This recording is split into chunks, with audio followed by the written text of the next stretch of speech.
Hello, everyone. Thank you for your attendance today. We really appreciate the support that we're getting here today for Mackerel and our local firm, SMGQ Law. We're going to start close to home here with Miami, where many of you obviously have your own expertise in the area. My name is Pablo. I'm a corporate partner at SMGQ Law.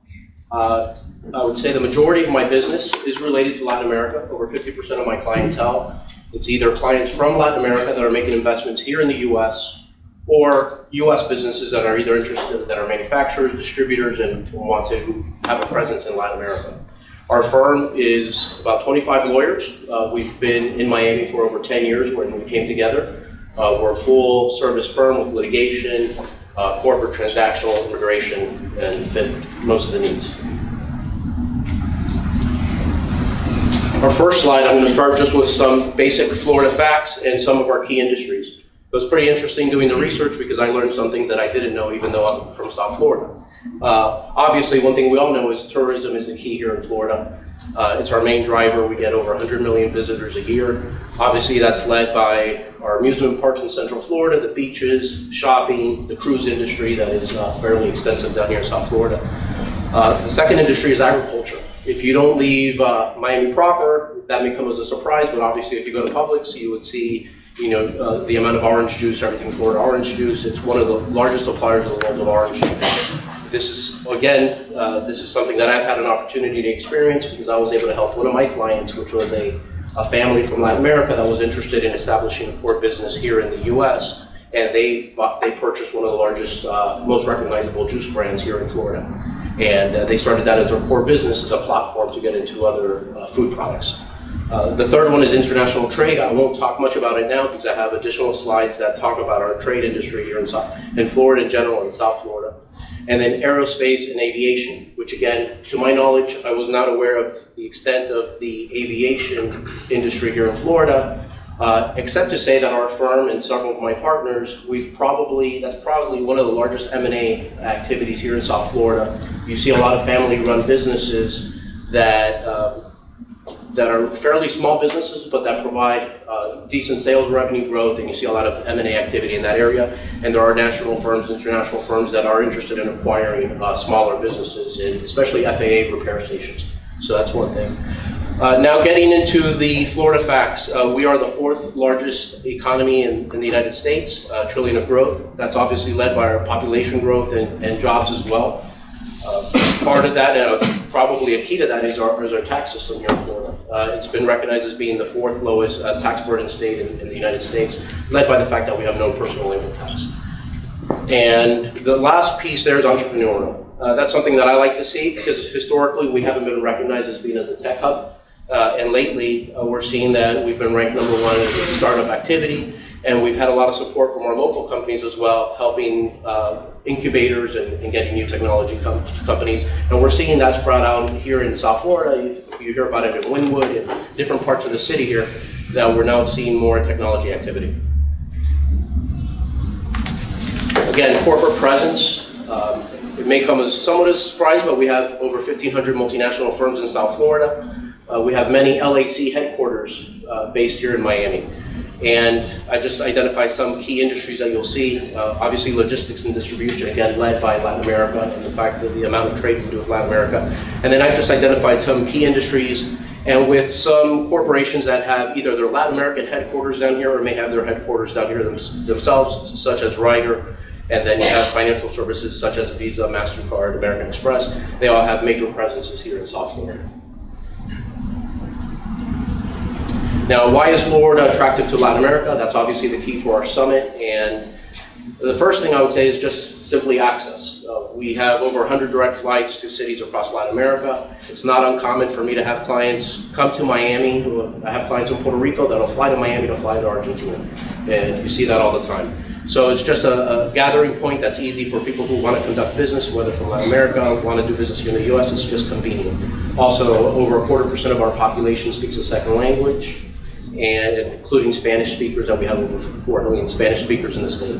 Aside from that, we have a number of consulates across the state that help facilitate business. Those who transact business, who have to document, who have to legalize documents, know the convenience of having the consulate down the street here in Miami, whether Port Gables or downtown Miami. Obviously, we're a banking hub, especially in the international sector, private banks, and with a specialty for our Latin American clients. And many of you could recognize there is some difficulty, especially I would say in the last 10, 15 years, we've seen it more difficult to maintain a banking relationship for some of our foreign clients. I think the fact that we have this international presence here in Miami, it makes it easier for those clients because they're dealing with people who are familiar with the circumstances that they face. And the same goes for our professional services. You have accounting, consulting, financial, and law firms, all who have experience with the Latin American clientele and can be very proactive in helping them, whether it's the foreign investor that's going to make investment in the U.S. or those who are doing business abroad. So Florida trade, aside from the convenience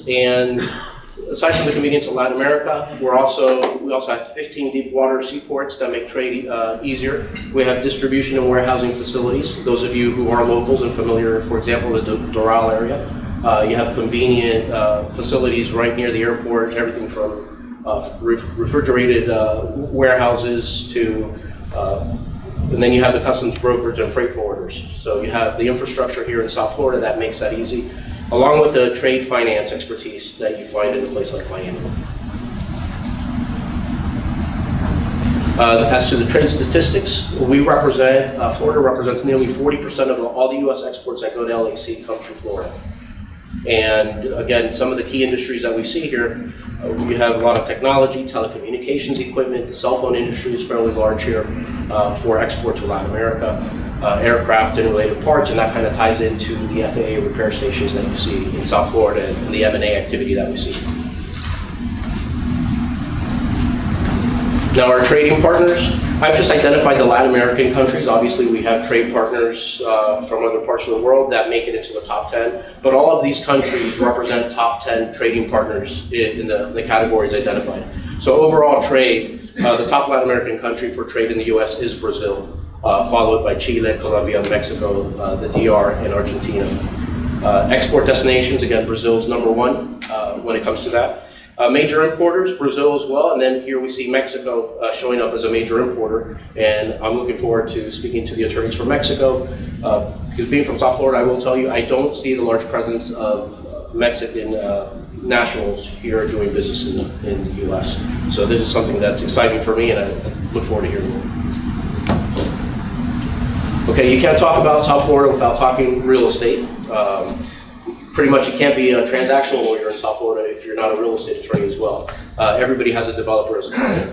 And of course, we saw what happened in real estate about 10 years ago. We suffered like the rest of the country, and we were particularly hit with the condo boom that we had in Brickell. But the one surprising thing was the rebound that we received to the real estate market. And part of that is that Florida in general is a top it's number one. Florida's number one for migration from other states. City of Miami the metropolitan area, is number 3 in the country for migration from other states. But importantly, and what has helped us routinely, are the foreign investors.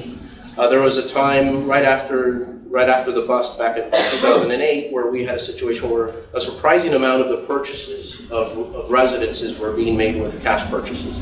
Meaning these were not local buyers, these were not domestic buyers with mortgages. What we were seeing was the international capital that was coming in. Some of that flight safety from other countries, but that really sustained South Florida during that period. And with respect to the real residential market, some people have asked me questions as to how is the market at this point in time. Just some feedback from people who are in the industry. There is some softening, especially in the Brickell area, downtown Miami when it comes to condos, but it's nothing like what we saw in 2008. And part of that is that we're not seeing the underwriting that we were having 10 years ago, or lack of underwriting, and you're requiring additional capital in order to be able to develop projects. With respect to real estate, on the commercial side, again, South Florida is recognized as one of the top 10 markets for commercial real estate based on fundamentals. And again, we see a lot of foreign investors coming into South Florida who are interested in purchasing commercial real estate or being perhaps minority investors in projects or real estate transactions. So it's a strong market. Unfortunately, for the last few years, there is such a strong interest in investing in South Florida that the cap rates or the returns on investment were fairly low in comparison to other markets. So we saw a situation where we had our own clients going to other states in the Southeast to make investments. So places like Charlotte in South Carolina and Georgia started seeing greater activity, and we saw less corporate commercial activity down in South Florida. We're seeing a trend that's changing somewhat. We're seeing where the cap rates are getting better for investors, and we're seeing a return of investors and interest in South Florida. We're also seeing a greater amount of preferred equity investments and mezzanine lending. And we're seeing that in part because of rising interest rates and lower loan-to-value loans that are being made. So now there's a place for second position. A lot of our foreign investors are actually interested in that product. They come to us, and we're seeing a lot of placing of mezzanine lending and preferred equity. Now, this is U.S. tax considerations. I am not going to get involved, and I'm not going to ask you to read that slide.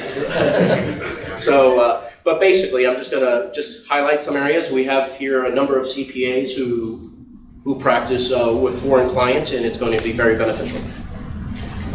And obviously, I would ask you to talk to them. But some of the key issues are whether you're a U.S. tax person subject to U.S. tax. That's always a key question for clients that are coming in and want to make sure that they do not become a U.S. tax person taxed on the worldwide income. And essentially, you cannot stay here for 183 days in a three-year period, and the short safe harbor for clients is just to tell them don't stay in the U.S. for more than 120 days in any year, and you'll be fine. When you're structuring your investment, again, I'm not going to get into the structuring considerations, whether you're a corporation, partnership, things like that, but obviously be aware that we're not just looking at income tax considerations. You have to look at estate tax. You could have a significant hit if you're a foreigner and you have property here. The tax rate is 40%, and you get a very nominal exemption. FERPTA, many of our clients are familiar with that, and it's just a withholding at closing if you're a foreigner. And obviously we have a number of clients that because of their wealth or because of their situation back home, they have privacy concerns and they want to maintain that confidential, and the structuring can help you. One last item on tax is information reporting. I see this is probably one of the key issues that we see, and it's with foreigners who either have a child who's a U.S. citizen, or that individual himself could have been born in the U.S., has not been back to the U.S. in 40, 50 years, and they're surprised to learn that they had a responsibility to report to the IRS, even if they had no taxable activity here in the U.S. They're surprised to report that they had to report that, and failing to report that, there's extensive penalties, and the IRS has done away with certain programs that they had in place. Again, this is a key driver. This is one of the situations where we sit with clients, and it's somewhat of an uncomfortable conversation when they first come to you and tell you all of their holdings and whether they're U.S. people for tax purposes. And the last one, again, I'm not going to touch upon it. I have a partner, David Pena, who's here in the audience, who's an immigration attorney, but just want to touch upon, we have basically two types of investor treaties. We have the E2 visa, which is for treaty countries, although I learned that you can circumvent that. I just learned that yesterday. You can get a passport in Grenada, apparently you can buy one, and then you can come into the U.S. So you have E2 treaty investors. You have the EB5, which a lot of people are familiar with, in part because people try to use the financing from an EB5 for their developments, but it's a good program for foreign investors. That is a green card or immigrant visa. And the last one is intra-company transfer. Again, I'm not going to get into specifics. If anyone is interested, we can talk after the presentation. And that concludes it.